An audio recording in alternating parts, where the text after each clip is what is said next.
Ceded our power to corporate terrors. Oh, this land is used for quickly. This land is your land, it's your land. You take my land and turn it into wasteland. Sometimes protest, but you couldn't. Oh, this land is used for quickly.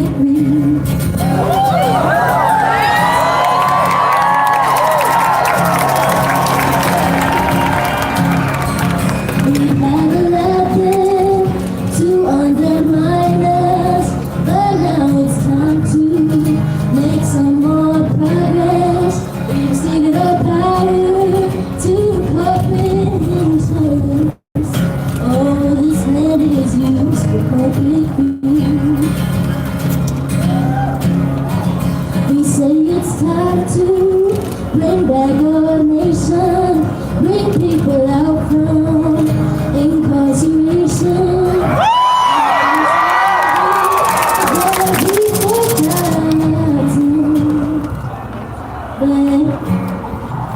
This land was made for you and me.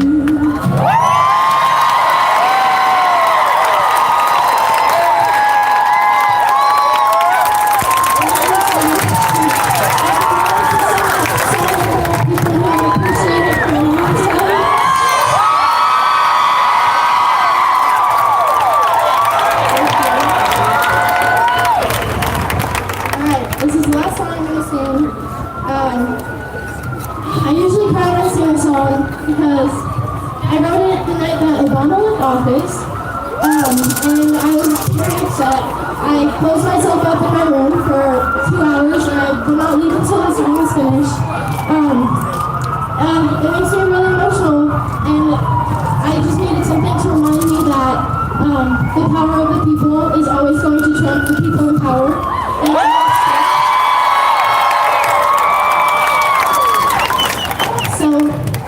I hope you can find some hope in this song the way I do.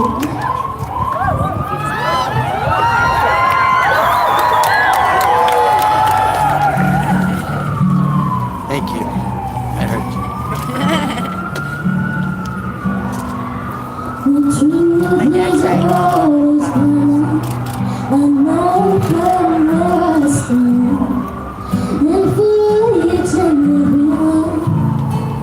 I sit on your command.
sparks the storm, what colors on its way.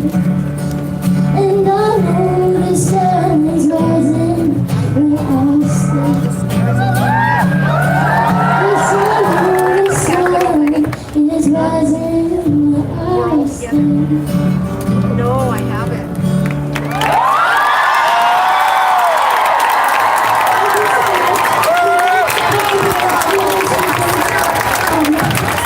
This is amazing. Thank you.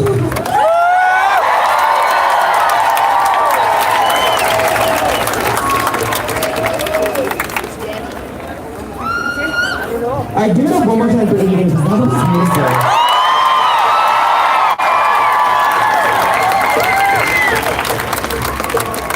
Yeah, I really like that we do This Land Is Your Land. So for those of you who weren't here earlier, again, my name is Tomas Lopez Jr. I'm from Denver, Colorado. I'm a part of the International Indigenous Youth Council, and I am your MC for today. So. Like I said, this is a really beautiful march. We are still having people who are coming in right now. So I just want to say, this is really beautiful to see all of this come together. We want to give the next speaker a really warm welcome. We really like to give as much space as we can to our Indigenous and Black women.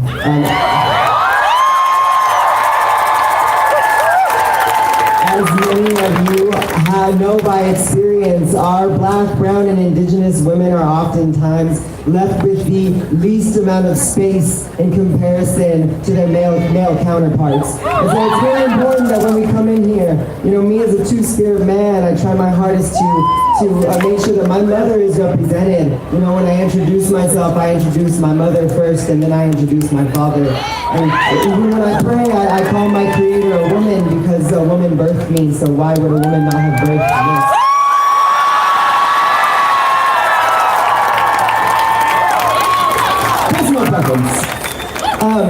So please give a warm welcome for one of our Indigenous elders, one of our Indigenous scholars, Dr. Maria Michael. Dr. Maria Michelle. Oh, Michael.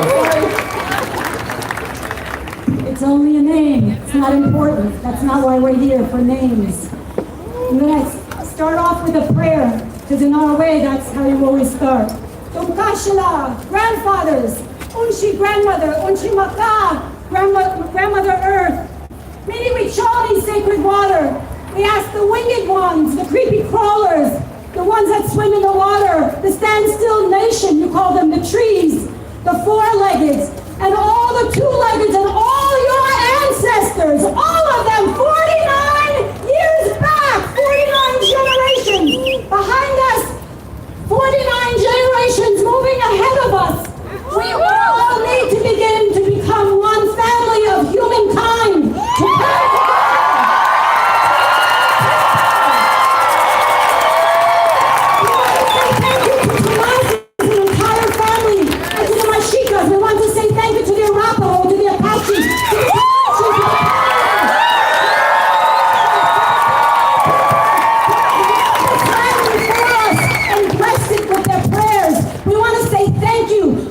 thank you to your ancestors for their prayers, because we are all one humankind. When we cut our arm, we all bleed the same. Let's stop fighting.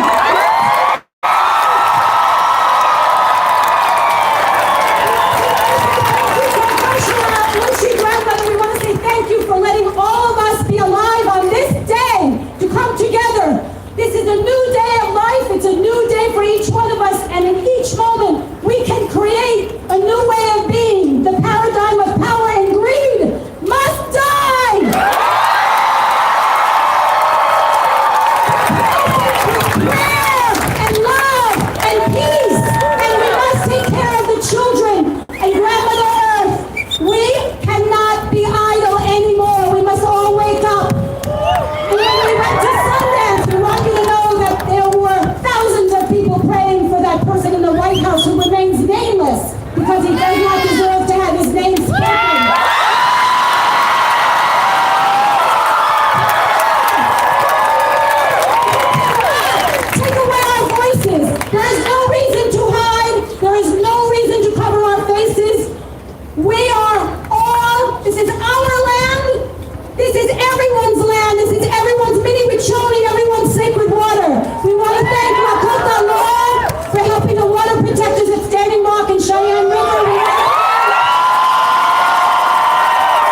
imagine how fast we can change the world. If we can just smile at one person that we don't know, a stranger. It may be their most horrible day, and our prayer or our smile might be the thing that lights them up for the entire day. We don't have to do anything special, we just have to be human beings! And we know that we are all one family. We are here to take care of all living beings, all of us. And it is absolutely miraculous that all of you have come together on this day, in this moment, that we have all incarnated together to change this world so that all these young people will have a planet to swim in.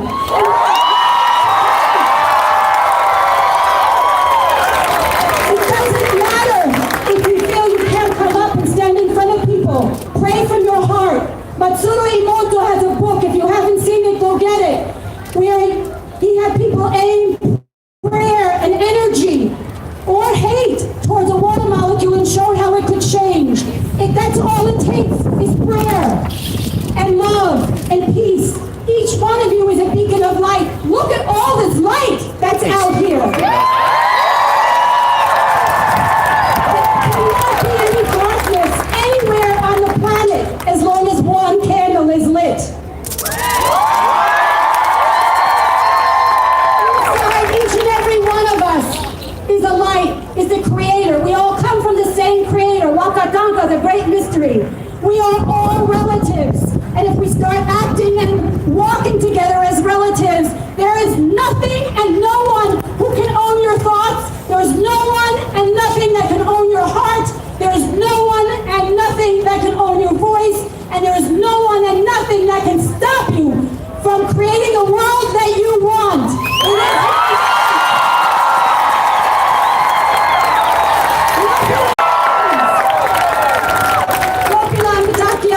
Thank you, Tunkashina, Unchi Maka. Thank you for this honor, Tomas. We love you.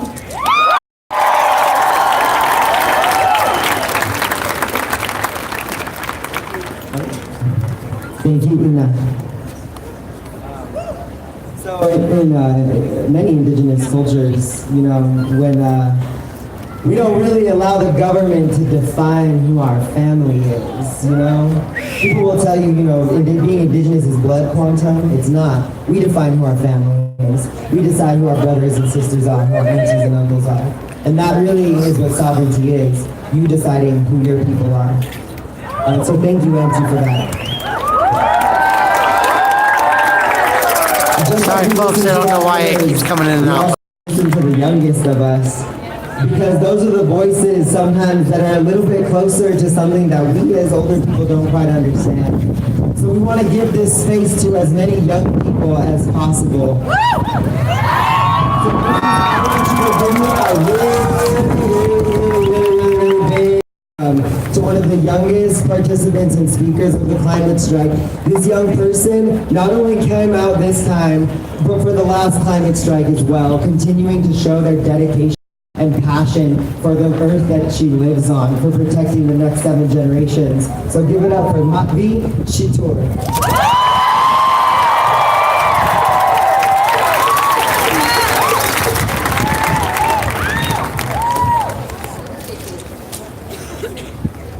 Hello everybody!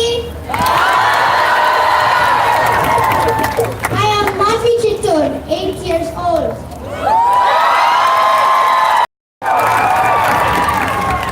When I was 5 years old, I heard about the plastic pollution polluting our water, food, soil and threatening the existence of flora and fauna, including humans. We are in the midst of the 6th mass extinction, and it is 10% more than what is considered normal.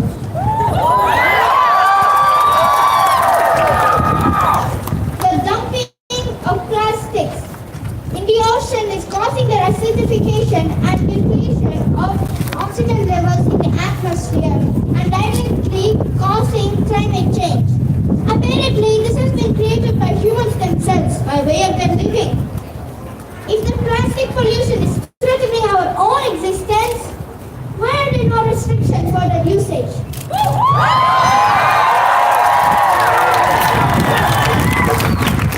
Why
grandchildren.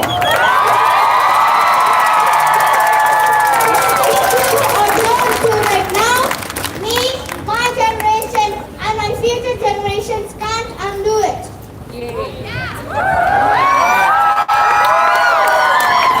I want everyone to refuse, reduce, reuse, and recycle plastic and pause and think prior to any plastic consumption to break free from plastic.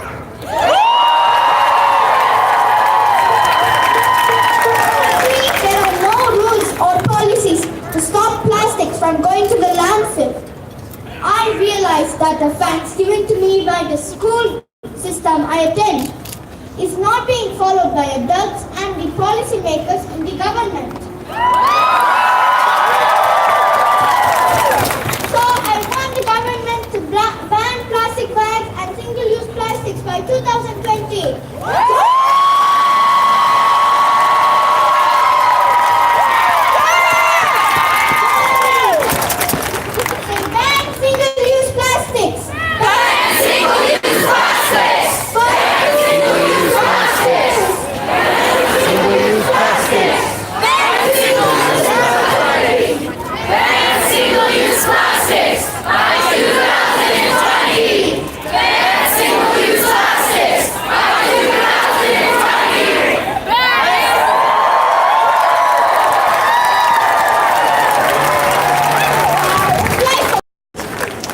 Also known by the popular brand Roundup, is used as a weed killer and as a drying agent in agriculture.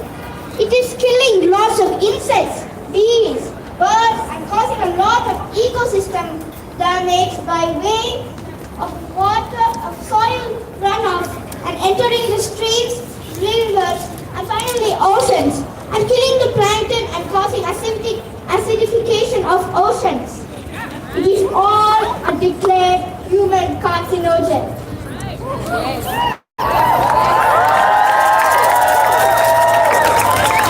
How to get this in your cereals, meat, wine, and packaged foods like Marina Rotini pasta, Kellogg's, General Mills cereals, food, Samuel Adams beer, etc. So I want the government too to ban glyphosate. Repeat after me. Ban glyphosate. Ban glyphosate. Ban glyphosate. Ban glyphosate. Ban glyphosate. Ban glyphosate. Ban glyphosate. Ban glyphosate. Ban glyphosate. Ban glyphosate.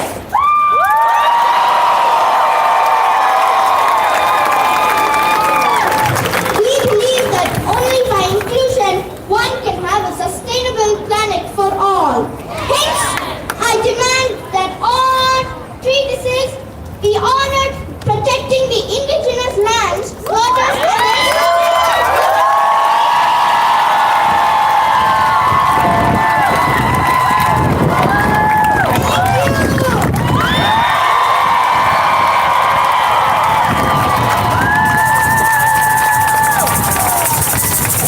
I also thank Thomas for this excellent organizing this event. Thank you all for coming too. You all matter. We matter. Thank you.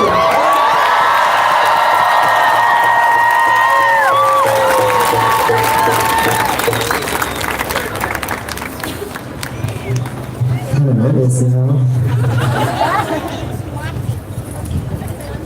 It's great because when I talk to young people, I learn more than I did, you know, through like all of high school.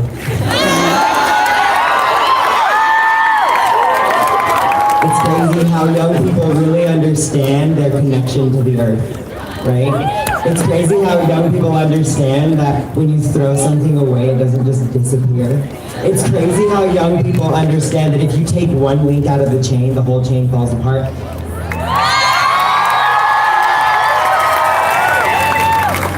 We're missing links, guys. We're in a time where we're kind of falling apart. But it's okay. It's okay, because we've got young people like Matt V. And I know there are a whole bunch of young people out there that just watched her and just got inspired. I know what that fire feels like. Let that fire take over you. Let that fire guide you. Let that light show you the way, because that fire inside of you, that spark, sometimes it goes away. And let all of these adults around you know. Remind them of what that spark felt like.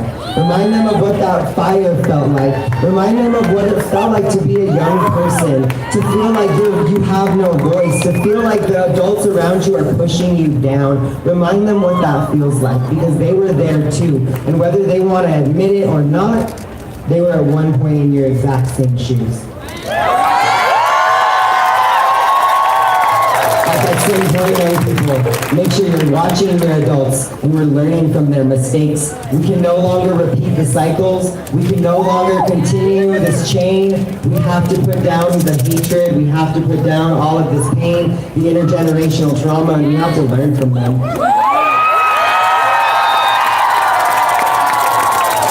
Mistakes are okay.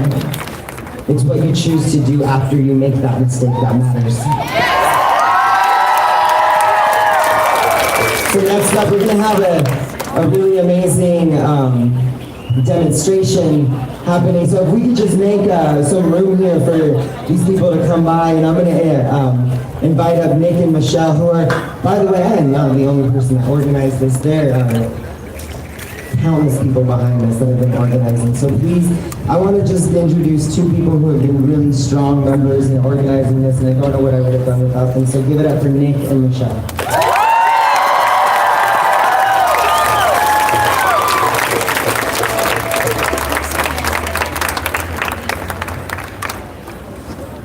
Thank you so much, Tomas. Wow, this is probably the most inspiring sight I've ever seen in my entire life. I'm getting very emotional up here, so bear with me.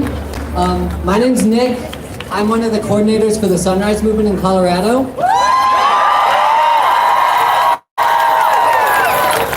Sunrise, our whole goal is to create an army of young people to fight the climate crisis and create millions of good jobs in the process. And what an army we have assembled here today.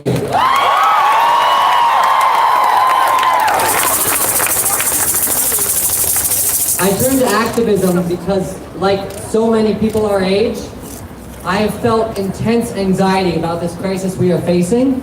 Meanwhile, governments around the world have been asleep at the wheel. We need a Green New Deal, a just and equitable future for all.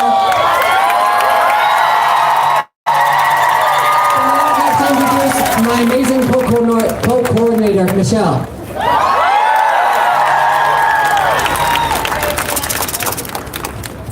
Hi everybody, thank you so much for being here. This is incredible. We've spent so long planning for this, and for it to come together as successfully as it is just shows how motivated our generations are to do something about the climate crisis.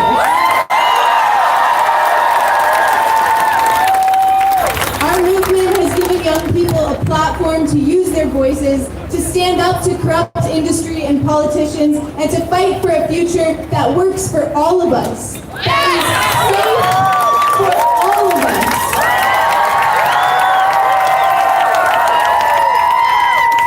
We are a community of badass young people.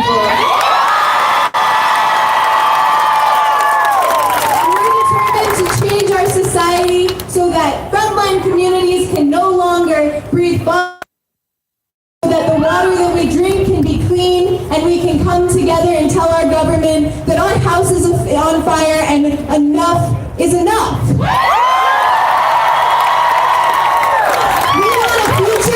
Promised to every generation before us. And we do this all day, every day, because we don't have a choice, because it's our lives at stake, because the generations before us failed to shut down industry and corrupt politics that have caused environmental racism to run rampant throughout the globe.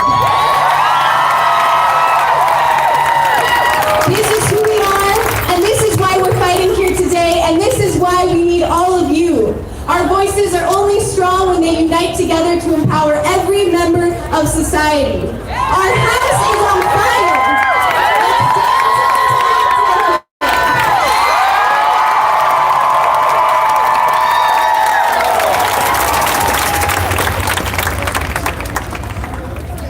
So we are here today to demand a radical change in our economy and our society.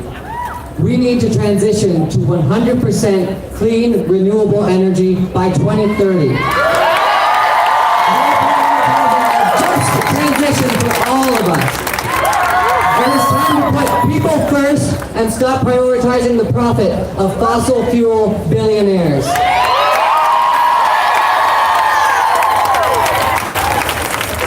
So, that is why we are pushing for every candidate to sign the No Fossil Fuel Money Pledge. You may be aware we have an important election coming up in Colorado in 2020 in the Senate. We need to make sure we elect a climate champion.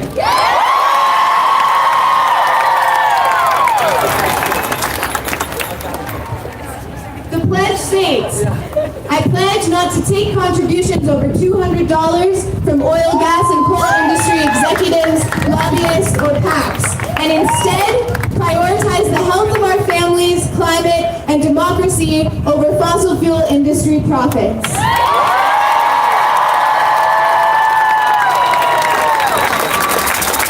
So we have some candidates for Senate here now. If you're a candidate and would like to sign the pledge or re-sign to reaffirm your commitment to have our backs, not the fossil fuel executives' backs, then join us up here right now and we can sign the pledge.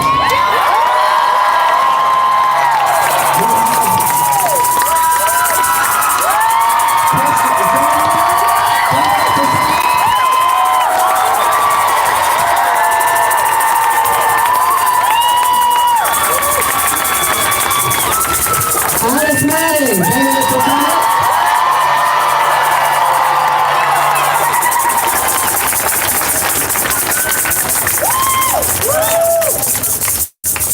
I love the big handwriting, they're so good.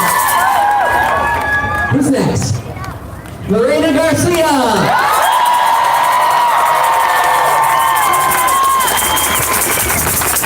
Diana Bray.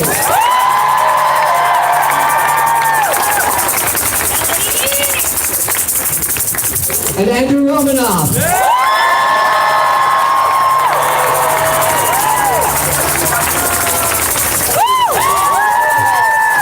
We have another candidate who'd like to sign.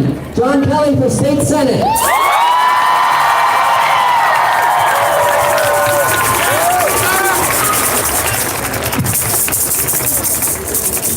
So we're just going to take a photo of all these people with a gigantic pledge they just signed.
To this movement and that pledge to vote to make sure that we can vote in climate champions and change.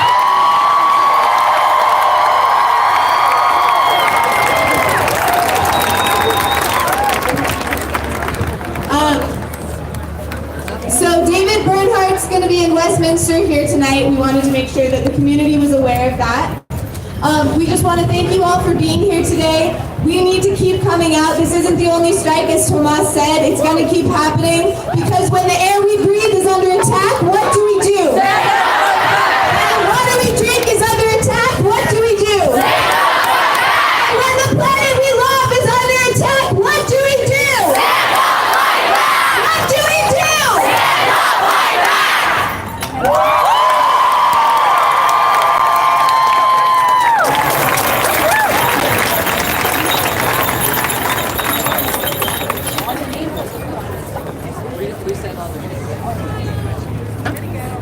right, y'all. So civic engagement, really important, right? Like we need to make sure that we're getting out there and vote.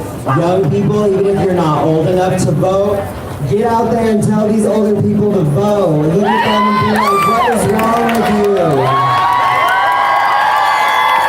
It saddens me to know that there are a lot of older people out there that just don't do it. They just refuse to go out there. But maybe if they see younger people caring, maybe if they see younger people stepping up to them and saying, hey, look, I need you to do this for me, they might be a little bit more inclined to get out there into the polls and vote and get the people that we need out of here, and the people that we need in here, in here.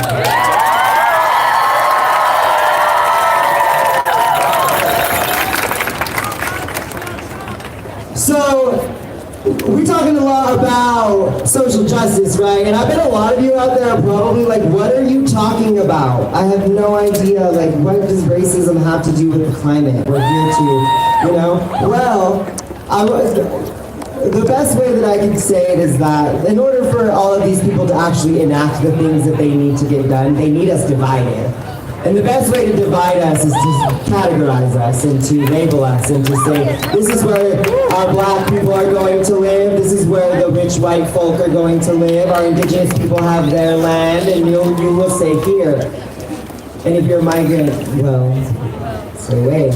So, we do this to ourselves, and then these corporations come in, they know that we're divided, and they lay down their agendas without so much as even a finger even being lifted sometimes. They strategically do these things. So when I think about how social justice is climate justice, I think about our missing and murdered indigenous women. I think about our missing and murdered migrant women. I think about our missing and murdered black women.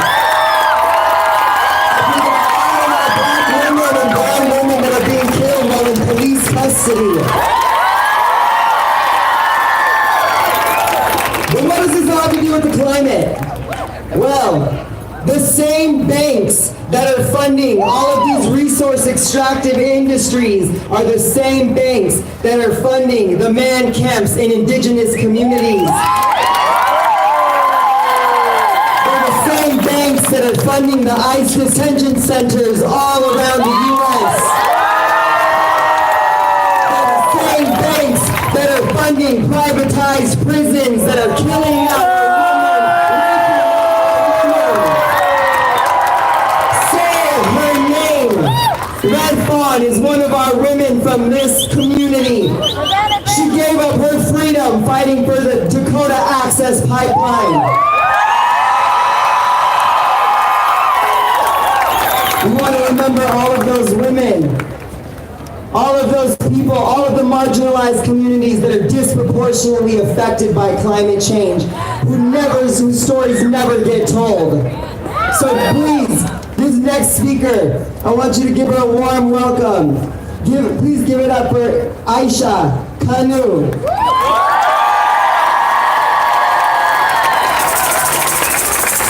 Thank you guys so much. Thank you so much to Tomas and Michelle and Nick.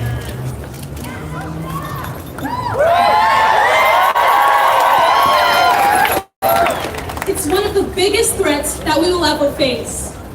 This is an issue that transcends borders, it transcends nationalities.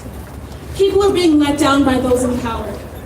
It's hard to confront the idea of not having children in the future because of the state of the world. I'm scared there are other generations that will not get to experience the earth like I did. These are the voices of the youth today. The generations that see the truth. Because we aren't blinded by money and corporate greed. Climate change is the most important issue facing humanity right now. And we have to slow the detrimental effects it has on our earth. There are everyday people out there, like you and me, who worry about it constantly. It's like a dark cloud, constantly at the back of your mind, and you have to try to live your life and not think about it. And it's hard not to think of this terrifying reality, and it affects us all. But some politicians aren't taking enough initiative. And I want to say thank you to the politicians, the candidates who just signed the pledge today.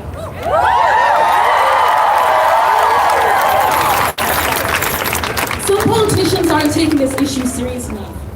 And it's killing the earth. These people in power, they watch people die in Hurricane Maria. They watch marine life die off. They watch the Amazon burn. They watch ocean levels rise. And they watch the ozone layer deplete. But they turn away and they don't want to face the truth. How much longer are they going to watch? Because I know I can't watch anymore. I know all of us can't watch this anymore. We are the ones facing the truths. We have to face the fact that we as humanity are close to a point where our damage to the earth will be irreversible. We won't be able to thrive on this earth as we once did. And we can clearly see these slow changes happening to our earth. You can feel it as a human being. It's something you can't ignore the thought of. And it's something we can all feel. That's why we must fight for our earth. Fight for everything from the marine life to the trees, Arctic life, the clouds, the rivers, oxygen, everything down to the pink and purple hues of the sunsets and sunrises. We're so lucky to be on this earth. Corporations like the fossil fuel industry, they have taken the earth's resources for granted. Mother Nature gave us coal, but instead it's burned and the air is polluted. We're given trees and they're cut down. We're given water, yet it's used to accelerate these unsustainable practices. So let's appreciate the amazing intricacies of this earth while we're still here. So let's call on to these politicians to help change the future.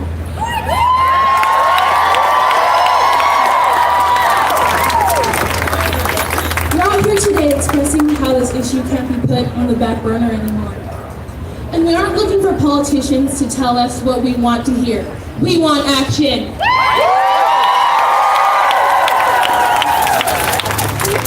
These politicians need to support and go through with plans like the Green New Deal.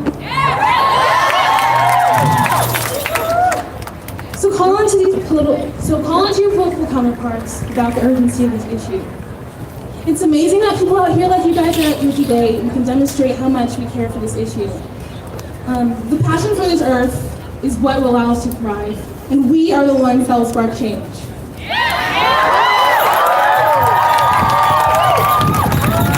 I didn't think that I had the power to come out here today, but I did, and look at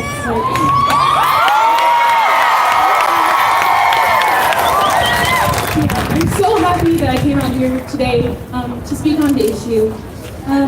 So continue to voice your thoughts and scream out to these politicians and voice your opinions, because this is about the future of generations ahead of us. Thank you guys so much. Thank you guys to everyone here and to everyone around the world for coming out today and speaking their mind. Thank you. I'm Ashley Taylor.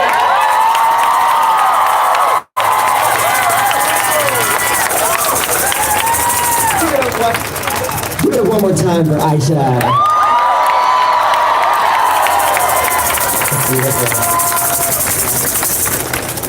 So as many of you know, there are movements going on around the world. From the beautiful islands of Mauna Kea. Our prayers are with you. To all the young people fighting on the For you front educated lines people of the chatting right now about the pipeline smoke, standing off. don't be obtuse. Indigenous incenses being burned. To all of our young people, we're Spirits of fighting the earth. the construction of the Keystone XL pipeline, Line 6.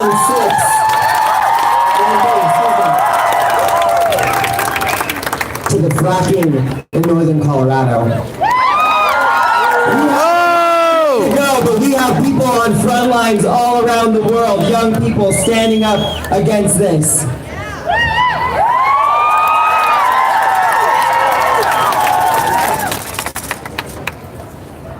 So we're gonna listen to some more art. How do you guys feel about that? So like I said, the same banks that are funding many of the resource extractive industries across the world are the same banks that are funding the ICE detention centers. Same people that are putting a border in between the beautiful Turtle Island and cracking her shell in half.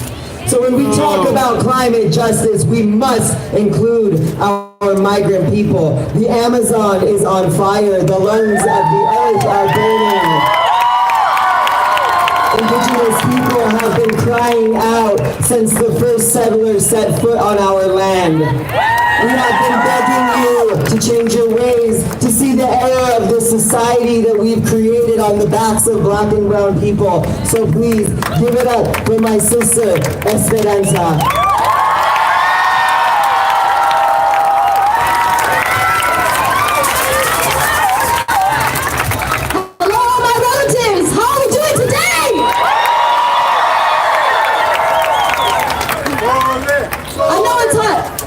I'm sorry, what? Shout out to my homeboy Diego Flores and my dear Nick. Okay, I know it's hot right now, and I know we're all sweating, but what a blessing it is to be here right now and have this water come from our bodies. This water that we all share. We continue to be hydrated as well, so thank you so much for all of you guys being here.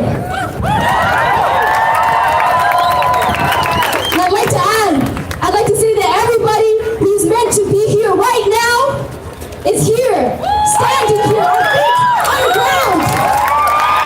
We're all to be here today.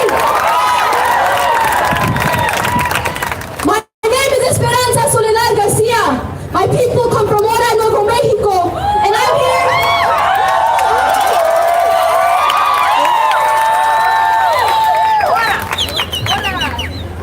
I'm here to share a poem with all of you. This poem is inspired by a woman named Kathy Jendel Kirchner of the Marshallese Islands. The conclusion belongs to her. And this poem is written by my little prima. Her name is Jerica Amada, and she's the cutest little human being that I've ever seen. And she makes my spirit so happy when I see her. And she's my life.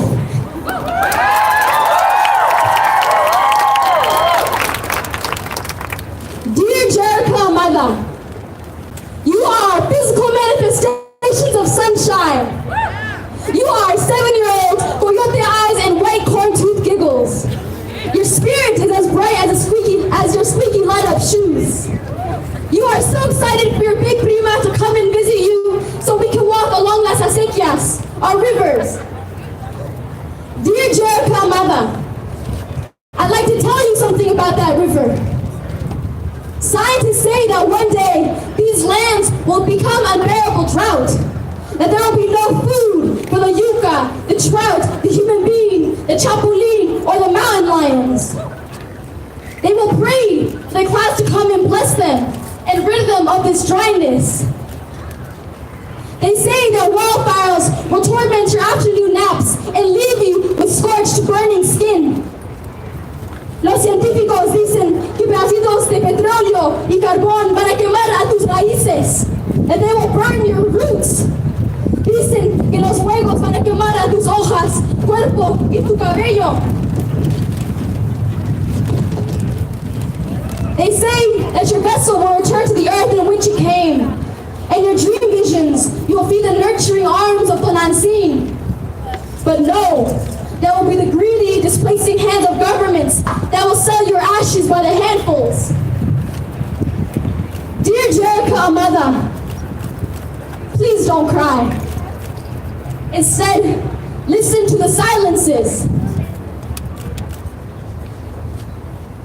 Listen to la creadora, Tonantzin, Mother Earth, and black women. Listen to her as she cleanses us, as she cleanses herself of this disease. The dollars we spend are our true votes and reflection of our values. So I ask you all to boycott Nike, boycott Walmart, boycott Adidas.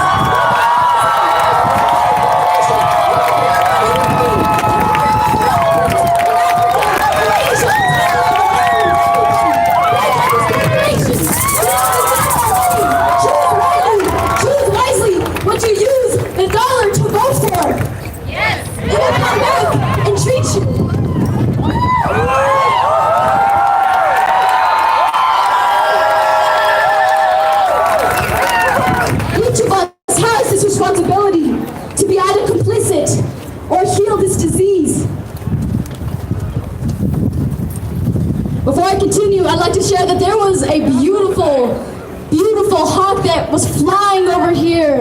white feathers and black feathers, and it was just so, what a blessing for us to all feel.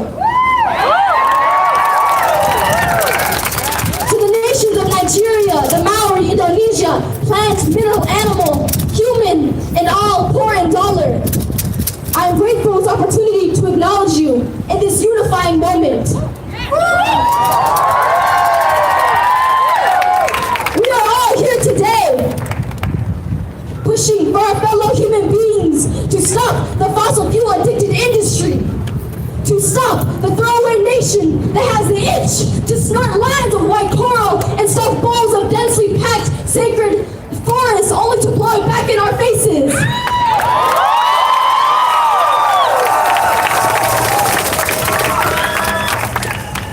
On behalf of this society that has no respect for air, nor earth, nor water, I apologize.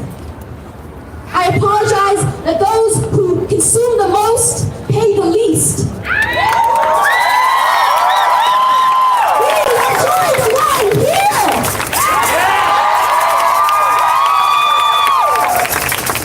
Dear Jericho Mother, you are soft for someone who must be so strong. Your strength gives me power to fight for you, me, and all of our futures.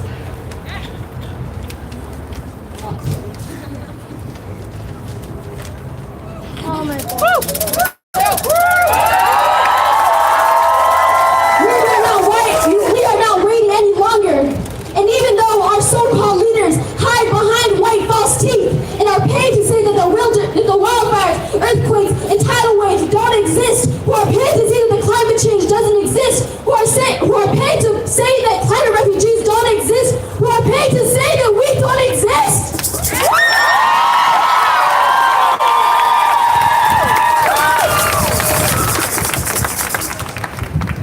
Still, there are those who see us. There are those that hands are reaching out, fists raising up.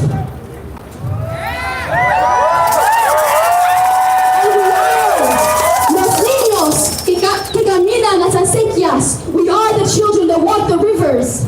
We are the radiance of solar villages. We are the clean soil of our farmers' past. We are teenagers blooming petitions.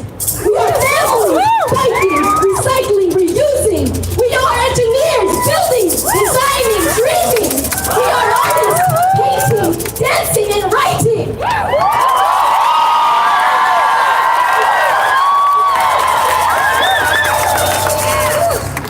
And we are spreading the word. And there are thousands of us today on the streets, marching, chanting for climate justice now!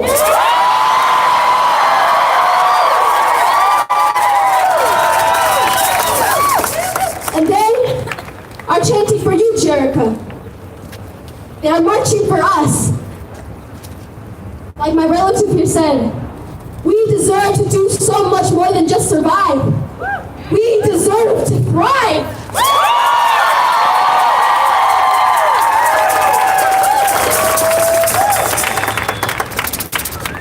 Dear Jericho Amada, you are eyes heavy with drowsy weight. So just close those eyes and sleep in peace. Because we won't let you down. You'll see.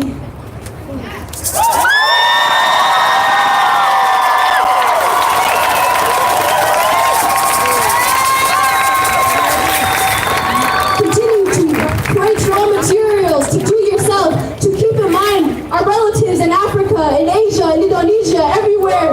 Dr. Pumpkins over there. And all these people are here today, fighting for climate justice now. We are here. We are strong.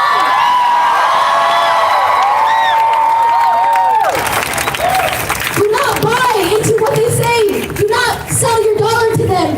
Keep what you have. Know what you do. Reuse what you have. It's our responsibility. Thank you all so much for being here.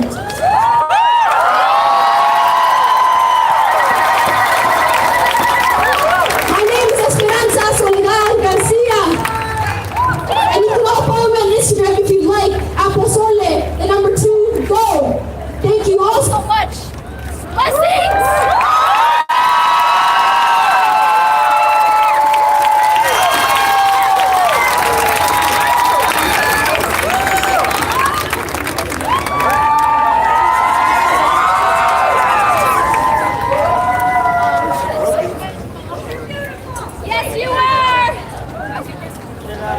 Check the fuse box.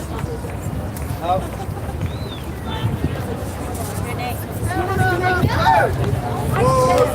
right, everybody, it's all good. I don't need a microphone.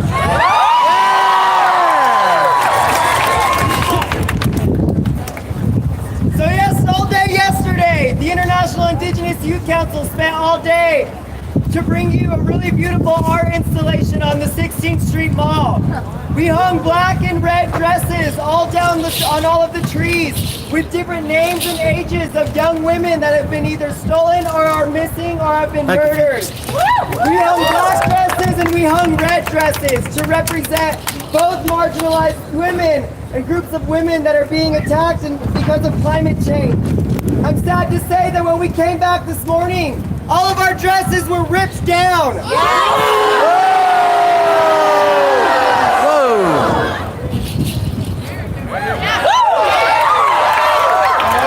I know a lot of you.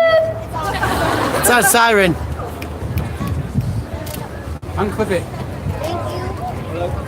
Untake the clip off. Take that off. Should have handed the guy a ready mic.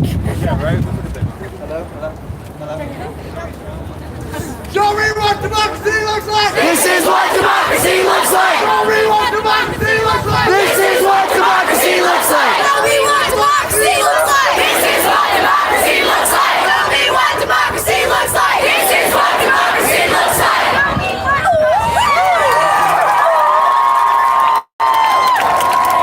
So many of you may have traveled here from other places, and a lot of people don't actually know the history of Colorado. Colorado, for many of you, so you can know just some of the history of what these buildings and who these men are, where all of this comes from. It's KKK land. Yes. And proud KKK land at that. Make no mistake.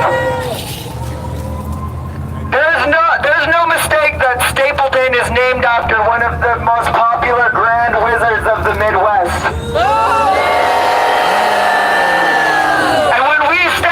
Change it as people of color and concern, as people of color who are being triggered. What did the community say? They said no. They said that we needed to get over it, that we needed to get over all of our ancestral trauma, because 300 years of genocide and slavery is something that you can get over in a day. So it was no surprise to me when I woke up and saw that the memorials to our missing and murdered women had been ripped down.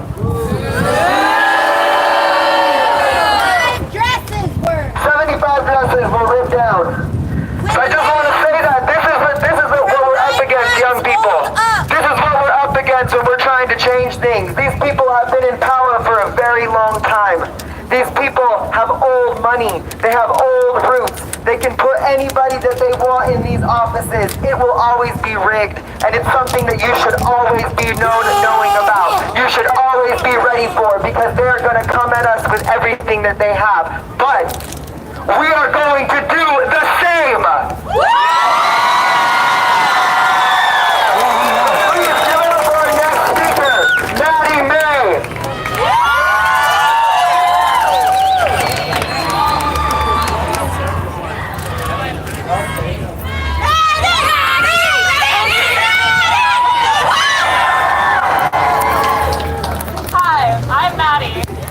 I'm 17 years old and I'm going through the process of anticipating my future like all of you here are.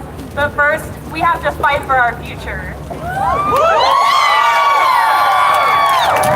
I'd just like to say I'm so privileged, so honored to be here among so many passionate youths and all the people who have gone into planning this.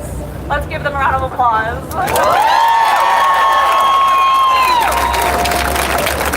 As someone who lives in Castle Rock in Douglas County, I lead a very privileged life. And the privilege I was born into as a result of where I was born, a predominantly white county, a wealthy one at that, afforded me a position of passivity and difference. However, our generation is rapidly becoming more cognizant of the impending consequences of climate change.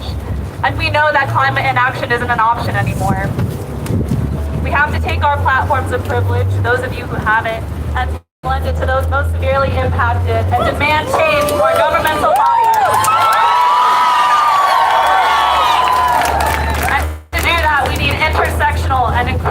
communication. This is an ongoing venture, and it doesn't end here. And it didn't start here either. As our governments continue to overlook environmental degradation and the mass injustices to communities of color and low-income communities, we have to work collaboratively and united. It may not feel like it in these huge masses we see here today, but meaningful movements are composed of individuals. And as individuals, as consumers, we've adopted a mindset that says impermanence is insignificance. And that's the biggest lie we've allowed ourselves to believe.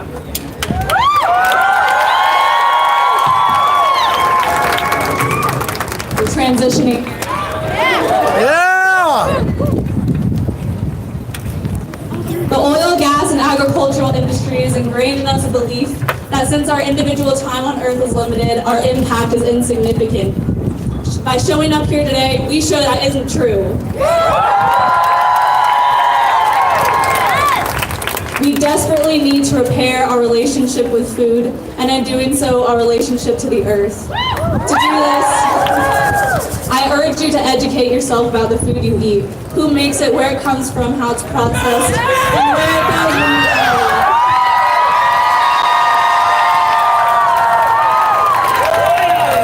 Take the privileges that you may have and put them to good use. The agricultural industry and the government want us to remain indifferent to the damage of the Earth's ecosystems and the damage to low visibility communities, those who are standing among us today. To remain apathetic and willingly passive provides profits to the government, and we won't do that any longer. And while we should do our best as individuals to choose alternatives to meat and dairy and to eat locally and seasonally, action from the government will allow for equitable access to sustainably produced foods to communities that aren't wealthy enough to afford them.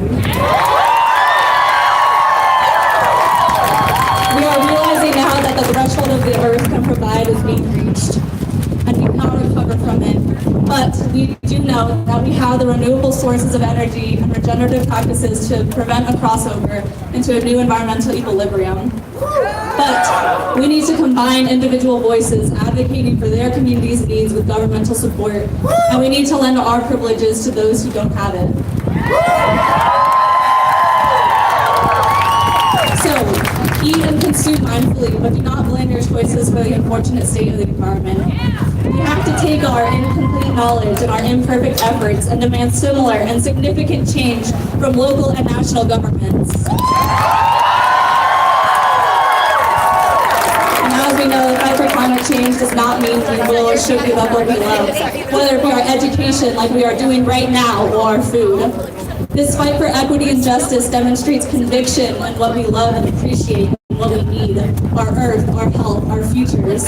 And we uphold these values. We fight to preserve and protect them. We are individuals doing small, imperfect things.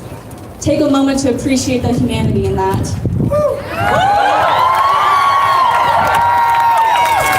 Let the government's silence and inaction stop you from being heard and being proud. Thank you.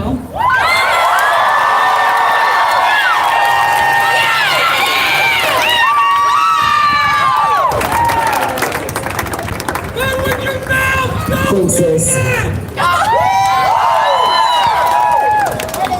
So, a lot of the problems that we're into are a big part of the problem is corporate America, right? Completely. And sometimes, we as young people are forced to choose, do you go one path or do you go the other? And we're entering into a generation where that might be a little bit different. So up next is my sister, someone that I've known since we were in 6th grade. We've grown up together being crazy in the streets of downtown Denver. And we are starting to pass the stuff that we're doing on to this next generation of young people. And we're finding ourselves entering into like a new place in our lives. And so I wanna introduce someone very special to me, someone who, if it weren't for this person, if it weren't for the strong women that stand behind me all the time, I would not be here. So please give it up for my sister, Simone Johnson.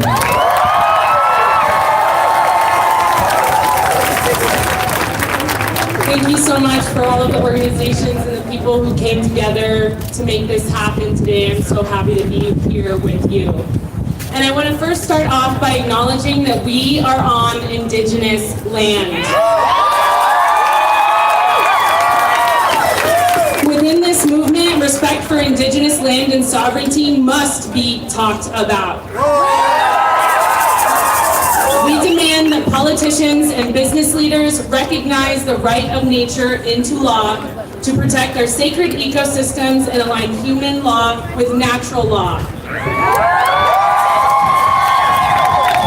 I also want to acknowledge the people who came here before me who have been able to lay the foundation that allows me to be here and speak with you. And I want to acknowledge all of you for showing up, because an investment in your community is an investment in yourself. So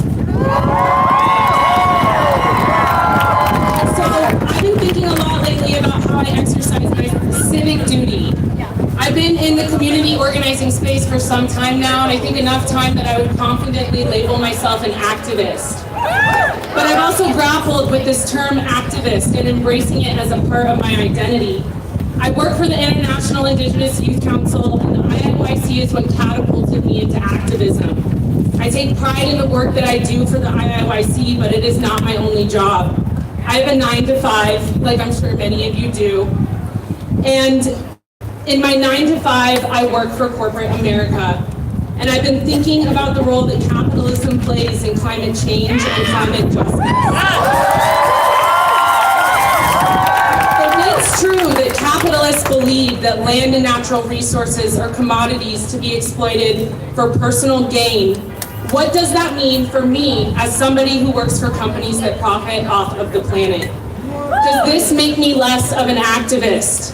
Does this mean I am a liar and a fraud when I come into these spaces where we're working to address the impact that corporations have on climate change?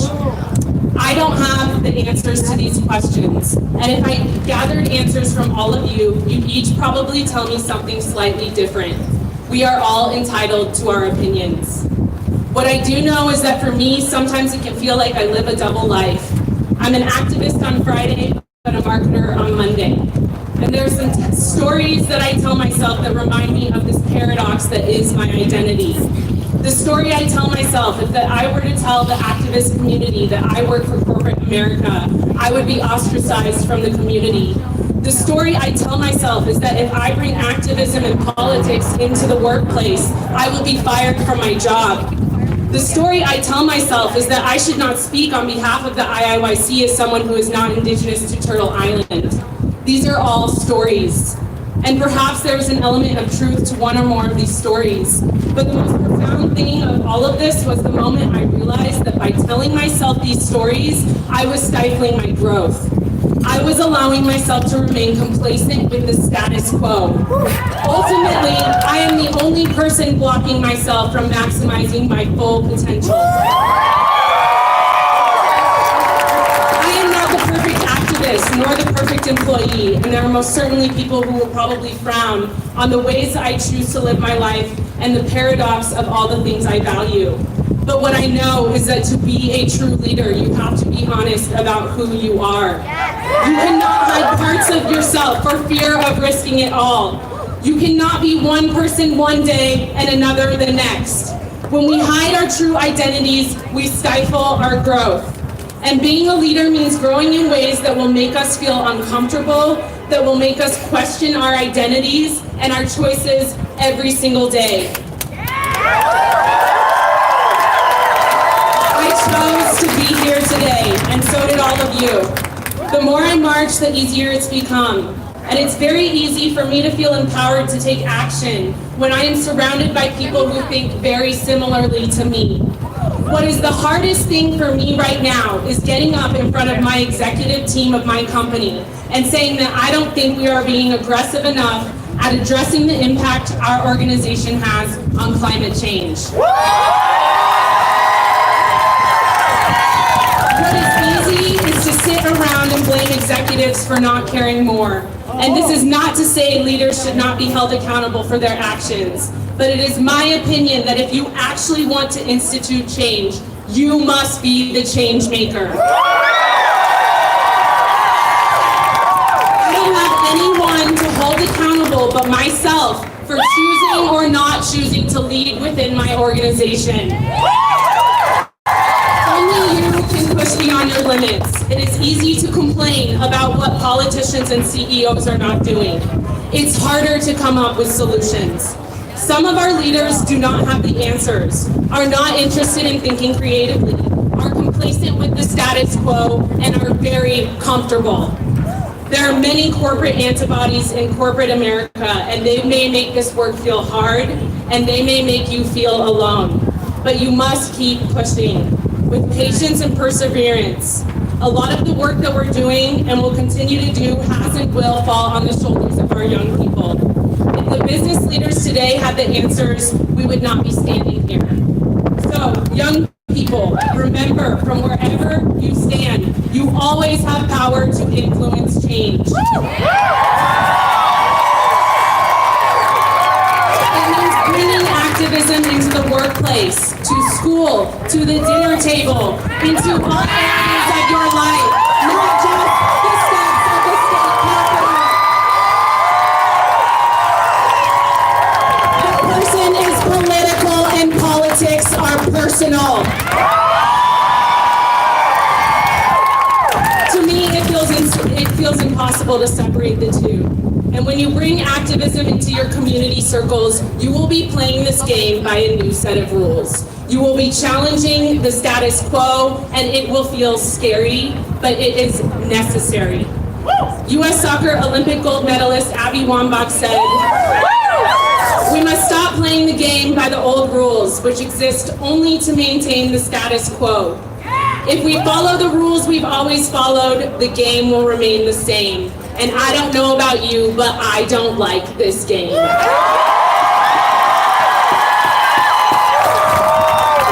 The world desperately needs leadership. Please don't wait for someone else to speak. Don't wait for someone else to act, to come up with the idea. But most importantly, don't wait for someone else to execute the idea. We are running out of time for that. Abby also said, leadership is not a position to earn, it's an inherent power to claim. It's not the privilege of a few, but the right and the responsibility of all. Leader is not a title the world gives you, but an offering that you give to the world. So when you go back to work on Monday, or to school, or to church next week, whatever space it is, be an activist in those spaces too. Be an activist on Friday and on Monday, and bring your full self into every circle in which you exist. Frederick Douglass said, "Power concedes nothing without demand." So demand more from your employer, your school, your religious institutions. And with this demand, bring solutions. Tell them how you will get it done.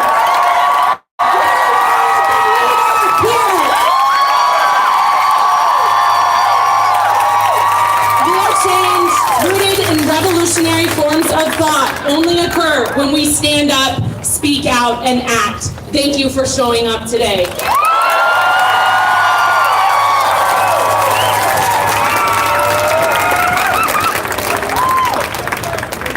Give it up for all our empowered POC women. Hey!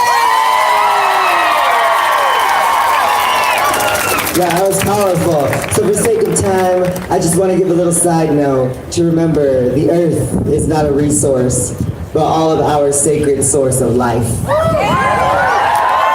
She's not here to be mined. She is not here to be dug up. She is here so that we can simply be.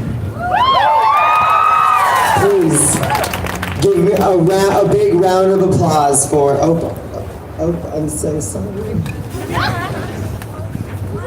To Maya Siegel.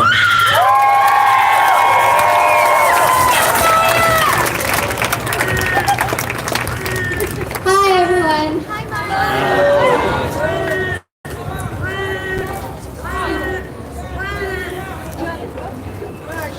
Hi everyone. My name is Maya. I'm learning to sign. It's not perfect, but I'm trying to be more inclusive for our deaf community.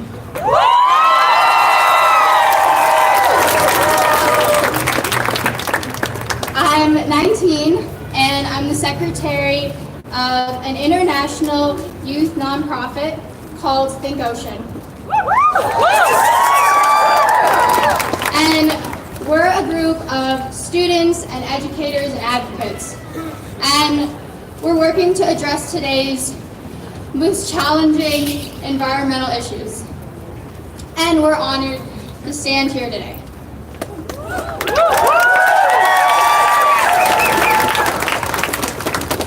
I want to talk to everybody about consumer culture and fast fashion. What is fast fashion? It's characterized as 1, rapid production, 2, low quality, and 3, cheap. And often it is both unethical and it's not environmentally sustainable. According to the New York Times, about 85% of our textile waste becomes either air pollution or water pollution. So what do? There's many things we can do. 1, we need to buy less. A lot less, guys. 2, we can secondhand shop. 3, we need to regularly be looking in our closets and being like, wow, I own that. That's amazing. And 4, we need to start sharing with our friends. Right, Leora? Heck yeah! And 5, we need to buy from companies that are both ethically and environmentally responsible.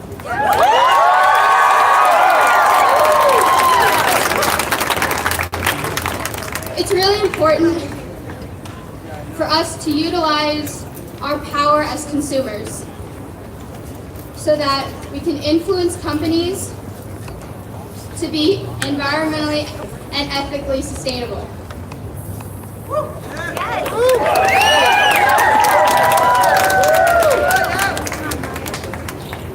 So that we can support not only the environment, but we can support a future.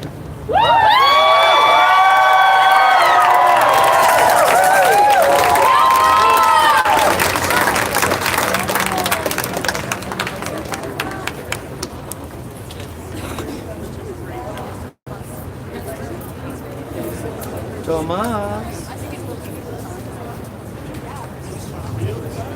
Okay. Sorry about that. How's everybody doing? The energy's starting to we want to keep this going. We're almost done here.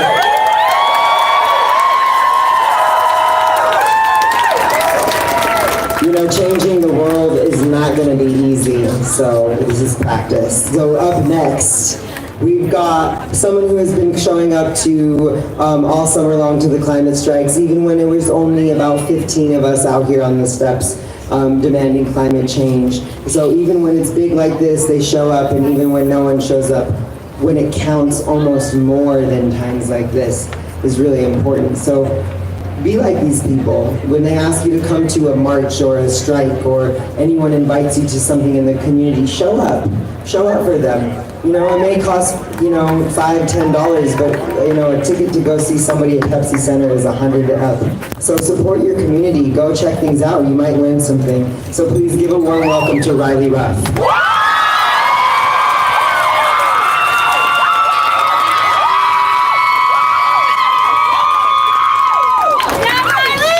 Hi everyone, my name's Riley Ruff. I'm 17 and a senior at Stanley Lake High School.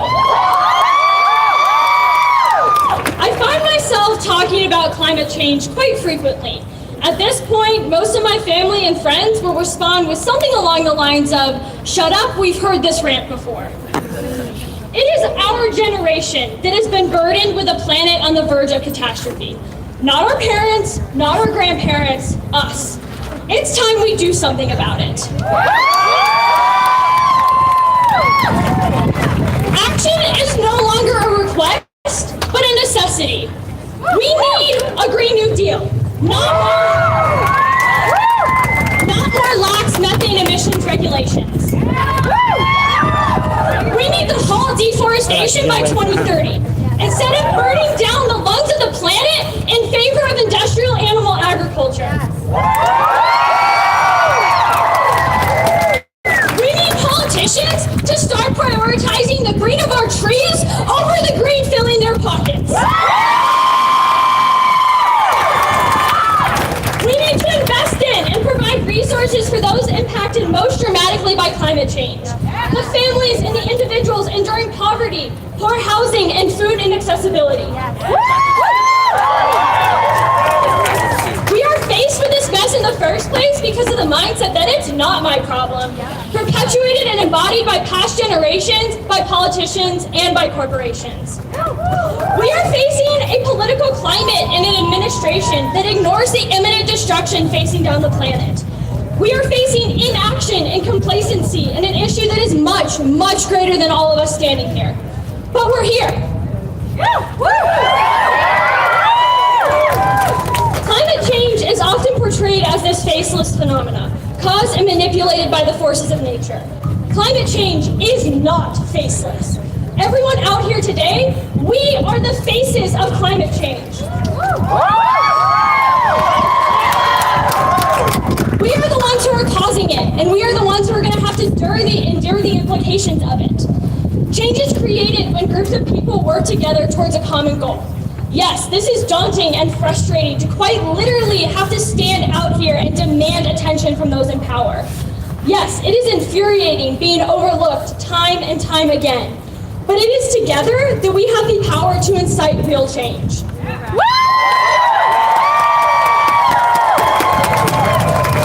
Especially because we're young, there's this notion that nothing we do will ever make a difference. It takes nearly 8 billion individuals making small-scale changes to incite change on a global scale. Bring your straw out to dinner or use your reusable bags at the grocery store. Buy local produce and refuse single-use plastic. These small changes are great, but don't just stop there. Get involved with your local climate organization. Research fossil fuels. Have conversations with those around you. Create connections and never stop talking about this issue. We need to learn more, engage more, and never be afraid to stand up for what we believe in. We have one planet, one place we call home, and we have without a doubt inflicted a significant amount of damage on it. Trust me, I understand how this situation feels hopeless. However, we stand in solidarity with thousands of other students and people advocating for the same things we are. We are not alone in this fight, no matter how isolated it might feel.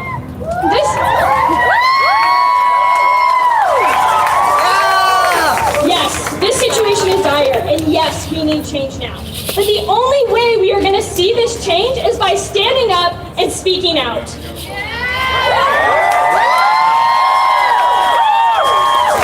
The time is now to act, to advocate, to use your voice because our existence depends on it. Thank you.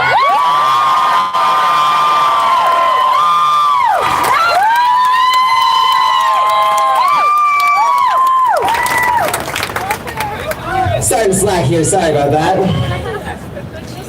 Give it up one more time for Riley Robb. This is really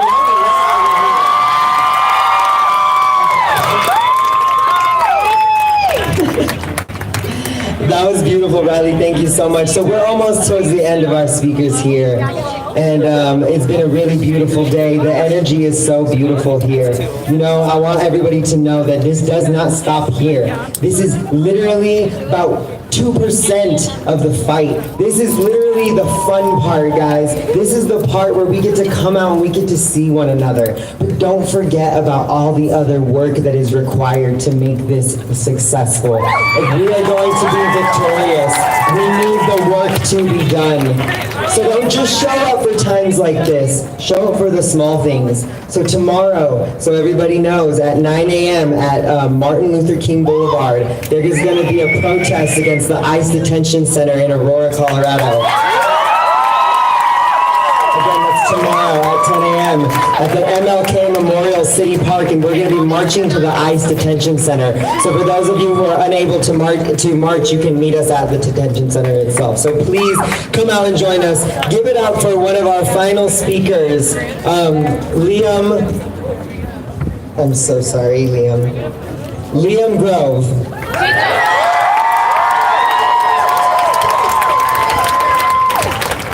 Man, there's a lot of you. Woo! Hi, Liam!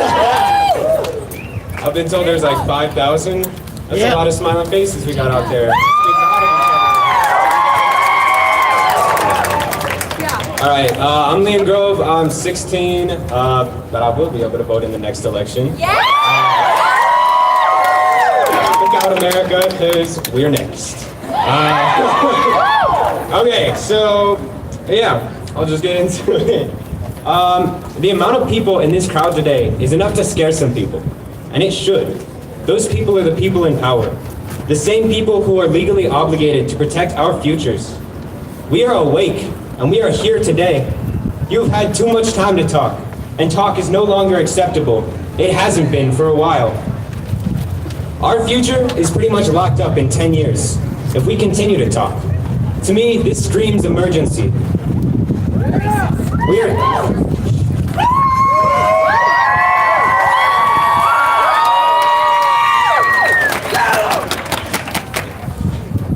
We are tired of hearing the same response every time we tell our authorities we are striking for climate action. 3 simple words spoken different ways, the phrase, "that's so cool," stings so much harder than you could ever imagine. We don't want your admiration.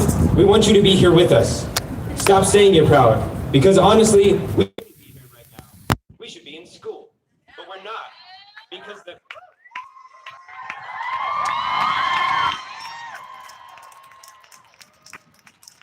whole world won't stop talking about change instead of actually doing it. Climate change is the problem of my lifetime. The only beauty in this dark time is the solution. The only option is to unite.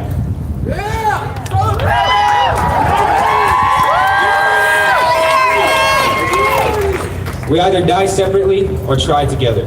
The ultimate test of humanity. So thank you to the teachers and parents and students out here today. And thank you to every one of you who was scared to be here today. And thank you to every person out there, because no matter where you look like, you are here now, and we stand together.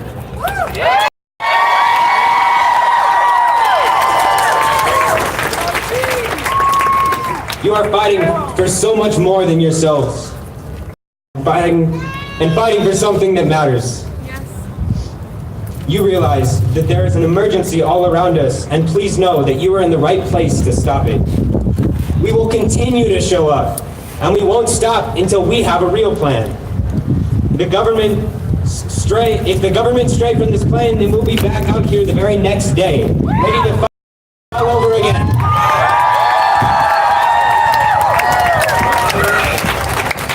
The futures that our schools offer us assumes we will live to experience it. From the very beginning of our education, we learn about science. How come the science we learn tells us we have a better chance at our futures by being here than being at school today? I'm tired of people making decisions about my future who won't even live it with me.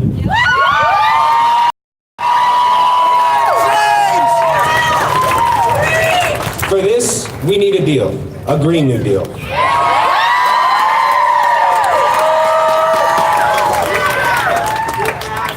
This deal may not be the same one that made headlines earlier this year, but it better come fast. And it needs a quick and just transition to 100% clean renewable energy by 2030.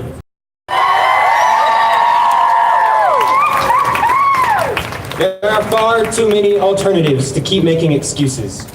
We need to stop leasing and extracting fossil fuels, and we need to stop paying for fossil fuels with public funds. Health, climate, and democracy should be way higher in value than fossil fuel industry profit.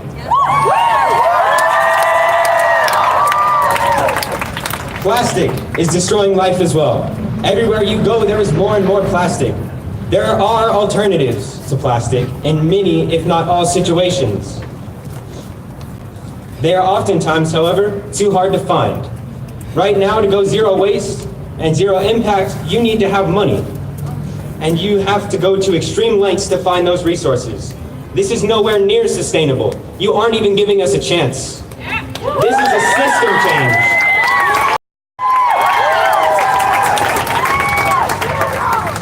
I understand that this can seem unreasonable, but look at us. We are desperate. We are ditching school and work because we don't have a future. The future you were supposed to protect. The longer that we stall, the higher the price, in both money and lives. The longer we wait, the crazier this deal gets. We can change. It's what we do, but it needs to happen now.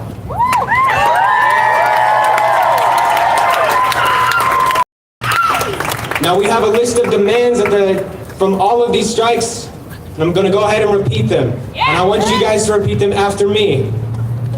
Make sure to be loud. All right. First, we need a Green New Deal. We need a Green New Deal! We need to respect indigenous land and sovereignty. We need to respect indigenous land and sovereignty. Environmental justice. Environmental justice. Protection and restoration of biodiversity. Protection and restoration of biodiversity. And sustainable agriculture. And sustainable agriculture. Thank you.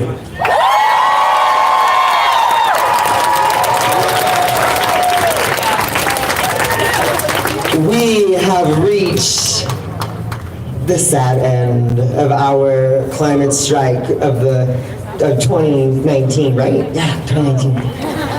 So we have one of our sisters and one of our brothers that are going to offer you a little bit of medicine before you go. So give it up for Yadi, please. Yadi, please.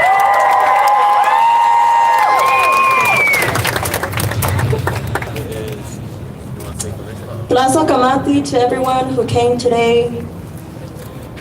It's so beautiful to be able to see all the people here and all the families that have come with their children and all the communities that you have brought.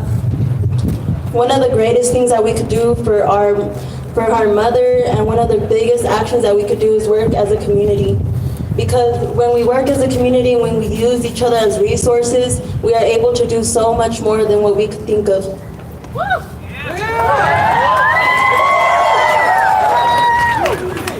Like many of the speakers have said, there's many things you could do, like being aware of where you put your coin, being aware of what companies and organizations fund the extraction of fossil fuels, and also just being aware of your consumption and your actions of how you use food and where you throw away your food. If you're not able to afford what's it called? I'm blanking, sorry. To decompost, there we go, thank you. If you're not able to afford that, work with your community to get a huge bin. That's one of the things you could do. You could reduce your gas emissions. You could, there's so many things you could do. You could eat clean, but I know that's not accessible for everyone.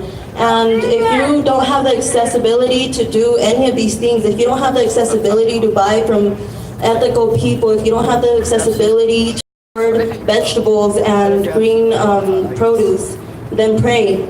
As we've seen, many of our elders, they teach us how to pray, and they started this with the prayer, and they continued it with the prayer, because the power of prayer has so much impact on what we could do, because it matters. The intention that you put into what you do and the actions that you do matters. The intention that you put into how you treat this world and how you treat our mother matters. So if you can't do anything, pray. Because we have seen the power of prayer. When the Amazon was burning, we prayed, and the next day it rained. So just be cautious, and also take care of yourself, because this work is draining. It's right now we're fueled up, and we feel that fuego in our espiritu, and we feel the fire burning. But when we go home, we're gonna feel drained, because this is a lot of energy to put out. So when you go home, make sure you take care of yourself, because this is not just, the fight doesn't end here. You need to continue it on every single day after this, so that when we go back into our Mother Earth, we have somewhere for our children to prosper, and we can pave a path for them so that they may change whatever issues they face in their time.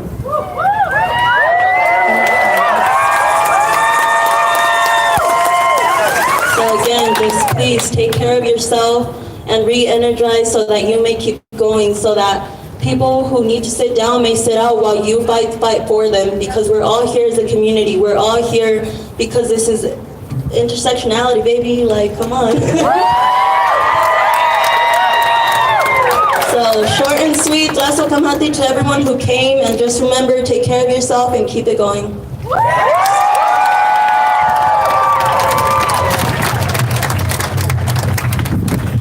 Yes, make sure that is, I get asked often, what is the best piece of advice you have for any young person? And my answer to you is, learn how to say no. Learn how to say no. Learn what your boundaries are, and never be afraid to tell people what your boundaries are and if they've crossed them. It was prophesied 7 generations ago that one day a black snake would come to the land, that this black snake would take over and infect the people. It would infect their minds, their bodies, their hearts, their spirits, the land, the water, the air, and the fire. But that it would be the 7th generation that would come together to bring back the medicine of the old ways, to unite the 7 generations that came before them, and the 7 generations that are yet to come, to kill the black snake, to be the spear point that will take us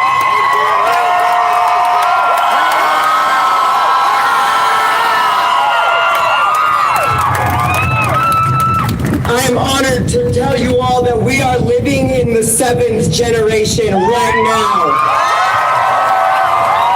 I am honored to tell each and every one of you young people that you were prophesized about, that you being here was known, that every single one of you plays an important role in this, no matter how small, no matter how big. Some of you are going to be on the front lines, locking yourself to oil rigs, while some of you stay behind computers and do media work, but it doesn't matter because each one of you are warriors. You are water defenders.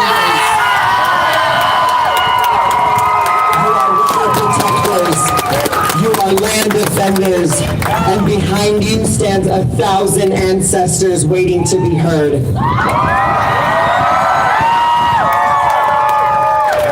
Take this medicine home with you, relatives.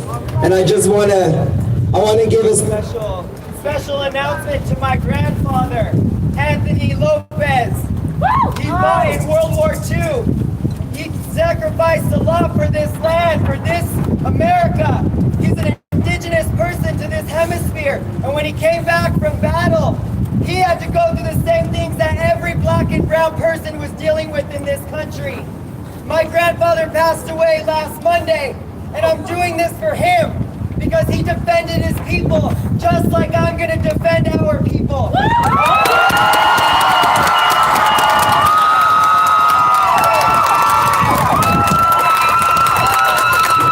I want to thank my father, who's here as well.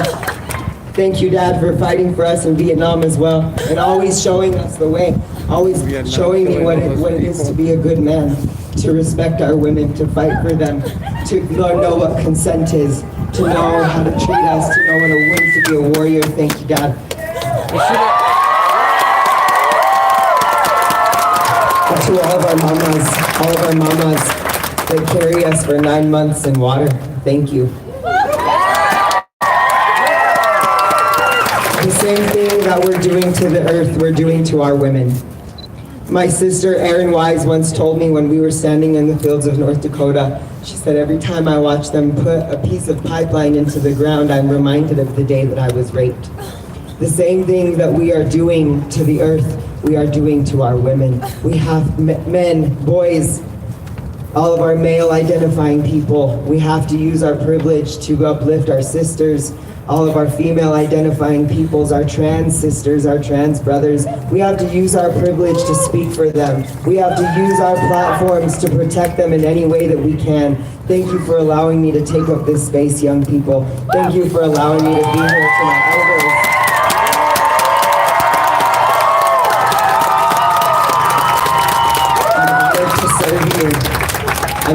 to sacrifice my life to you. I'm honored to lay down my life for this world, for this turtle island, Unshimaka. So next, I want to give it up to somebody who has been by my side for a very long time as well. We've done a lot of things together, and this is the first front line that we've actually gotten to share together, and I'm very honored to be here with this person. So please give it up for a Denver native, my best friend, my brother, Sir Els.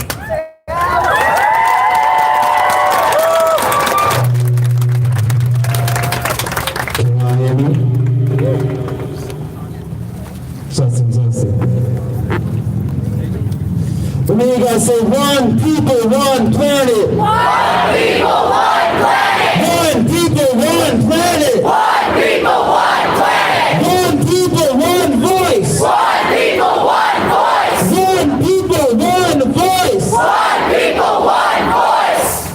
We are all so many individuals, but yet when we come together as one people, we use our one voice and it gets heard. And that's what we're doing here today.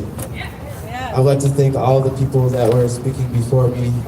Everyone said all the things that I couldn't say in so many words. So I came to share my gift with you all, which is the gift of medicine, the gift of music. And I'd like to start with this here. Some kids have it, some kids don't. Some of us are wondering why. I watch the news at night, there's too much stuff that's making her cry.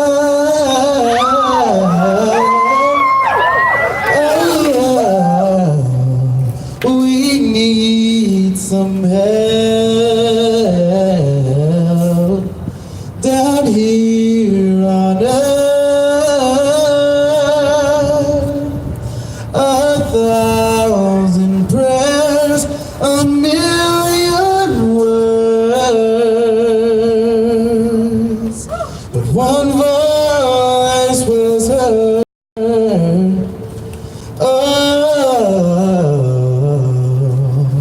One voice, one simple word.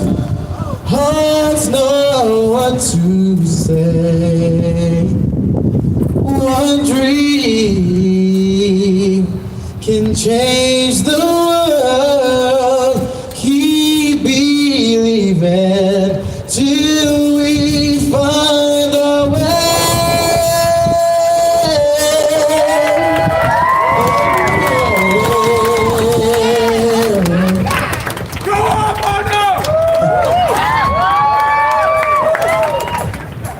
All right.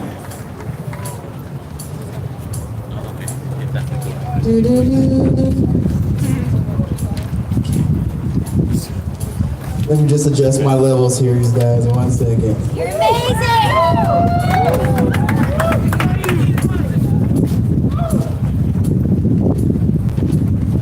Can I get a little bit more from that side? Okay, thank you.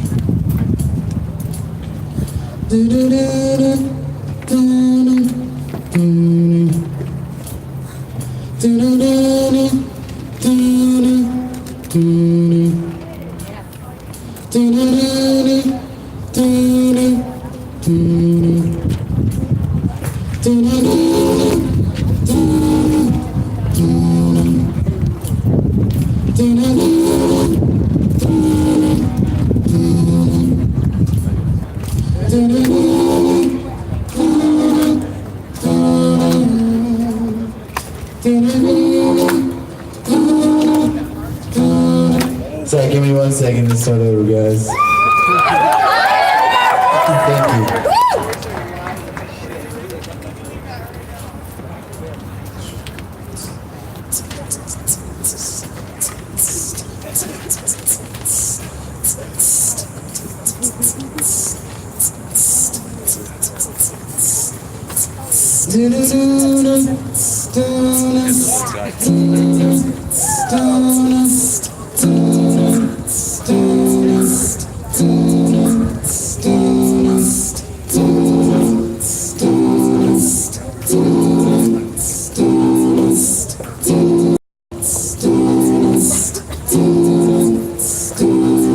to come together. Got to come together. Talking about us.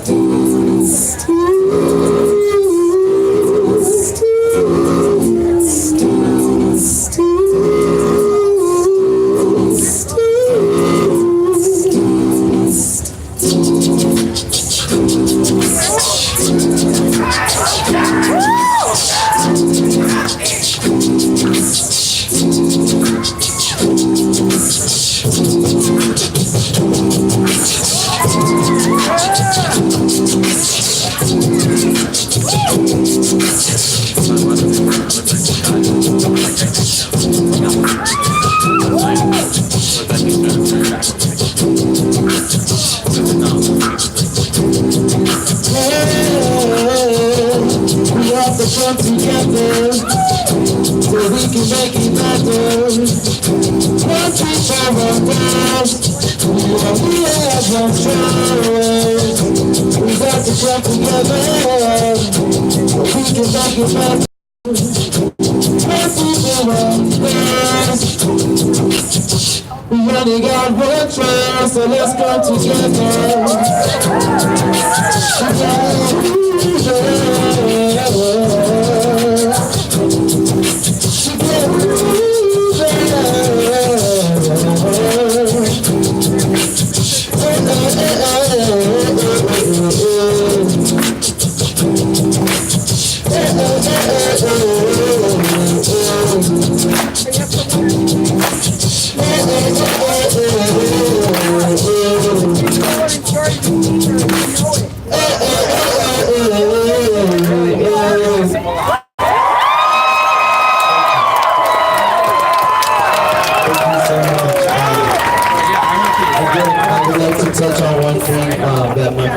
Said earlier is that blood isn't what defines family. Spirit is what defines family. I've known Tomas since 6th grade, and I call him my brother. I call his parents mom and dad.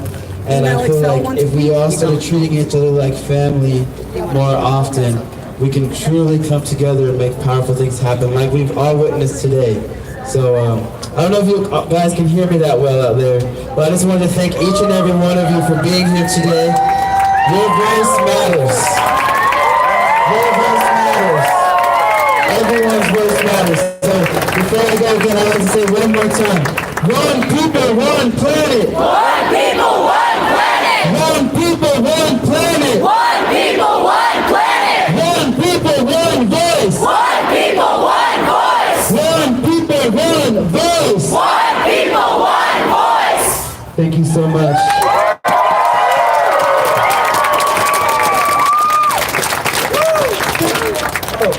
Thank you all so much for coming out today. It means a lot to us that all of you guys could be here. Oh, hello. Go to the second one. Thank you all Thank you all so much for coming out today. It really means a lot that you all answered the call of these young people. Yeah. Now, what do we do after this? Well, luckily for every single one of you, the coalition, the Colorado Climate Strike Coalition, has put together an entire week of action. So if this wasn't enough for you, which it shouldn't have been, on Saturday, tomorrow, we have a climate crisis teach-in. On Sunday, we have a Faith Day of Action where we're asking all of you to take climate action into your place of faith. On Monday, Extinction Rebellion will having a civil day of disobedience. On Tuesday, we will be trying to reinstall our red and black dress installation. So if you have any red or black dresses to donate, please. There's going to be a COGCC hearing right across the street at the courthouse. On Thursday, we have a Suncor action where we're going to be demanding clean air. On Friday, we have a Defund Disaster Day of Action. And on Sunday, our final day, we are having Stop Fracking for Our Future. If you need more information, go to the Colorado Climate Strike website, www.coloradoclimatestrike.com. Or you can go check of the IYC, also the International Indigenous Youth Council, IYC Family, or 350 Colorado, Future Coalition, Sunrise Movement, all the amazing organizations put it together for all of these people that did this.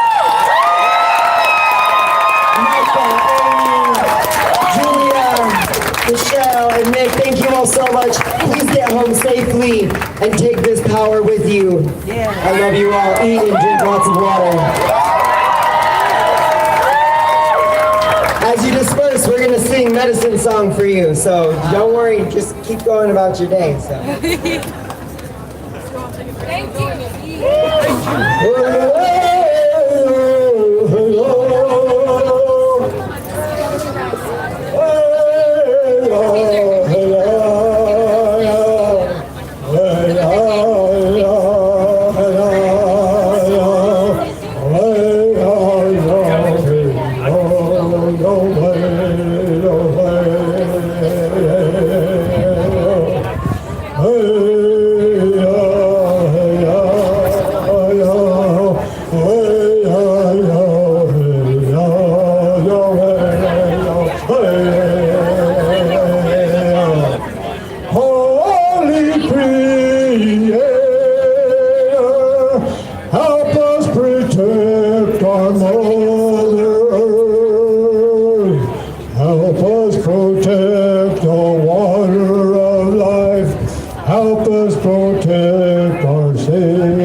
Who was God?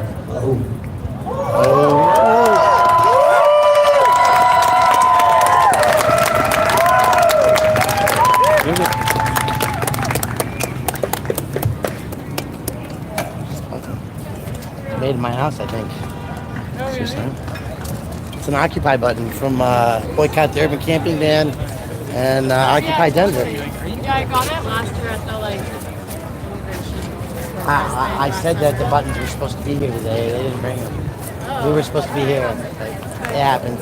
They were good, yeah. I Sundays. had a good conversation with the missing. Awesome. Yeah. Sundays, every Sunday on the 16th Street Mall, currently outside the Federal Reserve of Kansas, Denver branch. We feed about 200 people in as sustainable method as we can. Are you food not bombs? Occupy Denver and Janet's Kitchen with Boycott the Urban Camping Ban. Yo, I'm gonna write that down if that's cool. I just Yeah. back and then like, Yeah, on Sundays, every Sunday. What's that? March to the ICE Detention Center. Oh, and last night was amazing. Sundays, it's at 9:30 to 11:30. We have community on the 16th Street Mall because it's illegal to sleep in public, and women used to be able to actually like sleep in a big space on the mall in what we call a rape-free zone, and now that doesn't exist anymore. Are you serious? That got canceled with the advent of the urban camping ban, which was a statute brought forth by the Downtown Denver Partnership. And so, 9:30 to 11:30 outside on the mall. We're currently outside the Federal Reserve branch of Kansas, which is what people need to know that it really is. Denver branch, right?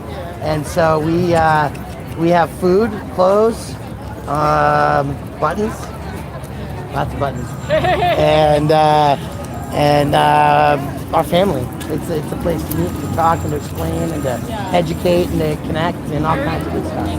Absolutely. And I'm Brian. Oh, I'm Georgia. It's really Georgia, nice pleasure to meet you. Eileen, pleasure to meet you as well. And ladies, the whole of this can be found at Cut the Plastic on YouTube. Most of the stuff that's on that channel is not safe for work. Okay. Love the warning. Yes. Thank you. We don't want you to feel worse. We're looking for a man in red, in a red shirt. Right now is what I'm looking for. I'm looking for a man in a red shirt, but I don't see him. He may have disappeared. Oh, hey! Where'd they go? They're here. It's so beautiful, and I just missed them.